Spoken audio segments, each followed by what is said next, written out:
Tony Grossi, longtime Browns beat reporter, ESPN Cleveland, the Land on Demand as well, talking about how much pressure he thinks Andrew Berry, Kevin Stefanski, in this brain trust is under this year. I'm beginning to believe that this mulligan that these guys received this year after a 3-14 season is a 2-year mulligan, meaning that they're in for 2 years yet. And the reasoning is, I think as an organization, they might have looked at this draft and explained to Haslam, hey, listen, unless we get Cam Ward, we're not going to find the answer here in this draft, the permanent answer at quarterback. So our best bet would be to take one, but also to fill in some of the blanks and try to acquire some assets for 2026 if we don't evaluate that one guy being the best guy. So I really think it's a 2-year mulligan these guys are operating on. They're not drafting for their jobs. I'm beginning to believe that this mulligan that these guys received this year after 3-14. Lance, when you look at that, I don't necessarily disagree with that. I hadn't thought of it that way. I think if it was truly an organizational decision to go and get Deshaun Watson, a 2-year mulligan might be true. Well, I think the draft will tell you, right? So the draft will tell you who they go out and get a quarterback will tell you one thing. And obviously, I think if they go out and get Kirk Cousins, they want to win right now. I will say this as a coach, and, obviously dealing with the media last 3 years, myself, really learned a lot in terms of how people think, and you guys do such a great job of what these coaches are thinking and what they've done in the past. I will say this as a coach. If Andrew Berry thinks that, if the owners think that, that's great. But if I'm a coach, I want to win right now. And I will never change my thought process that there's no such thing as okay to losing or tanking. That should never, ever come into a coach's vernacular. He can never say that, in my opinion.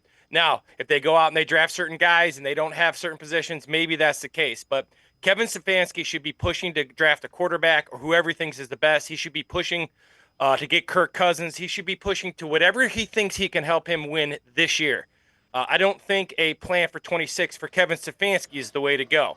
Maybe those upper brass guys, those guys who are in charge of things. But if I'm a coach, I'm doing everything I can to win everything I do. If I play you in ping pong, I'm trying to beat you in ping pong. And that's how those coaches think. And I think that's how Kevin Stefanski has to think. Losing can't become natural. It can't become okay. It's got to be irritating. Losing's got to feel worse than winning feels good at the NFL level, at all levels of football. Yeah, and when I say that when he says a 2-year mulligan, he may mean it differently than I do. You got to show development and a plan. The problem is you might not be able to get to 9 wins because you need a quarterback, you need a running back, you probably need a wide receiver that's 1A, and you need a tight end that's probably 1A. You need so many pieces offensively that can make plays. I don't know that you can get there in one draft.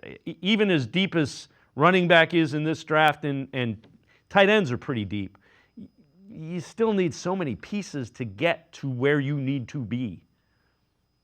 Well, that's interesting. So you can see what a lot of people don't talk about with the Deshaun Watson trade is they've been unable to kind of restock some of these positions, especially some of the depth at these key positions. And now they're going back to more tight end sets and things like that. So that's where really you're absolutely correct in saying that. Now, did they go out and they say, this is going to be our plan with improvement, with winning?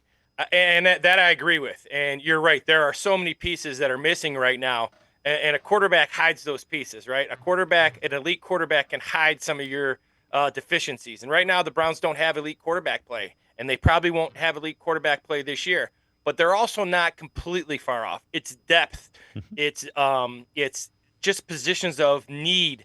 So I will see what happens. But yeah, I agree with that. If they're gonna say, hey, this is a 2-year mulligan and we're gonna go out, that would tell me they're not drafting a quarterback a second because there are 3 game changers that aren't a quarterback this year in the draft. So if they're gonna stick at number 2, Abdul Carter makes a lot of sense, or Travis Hunter, and then you build off that.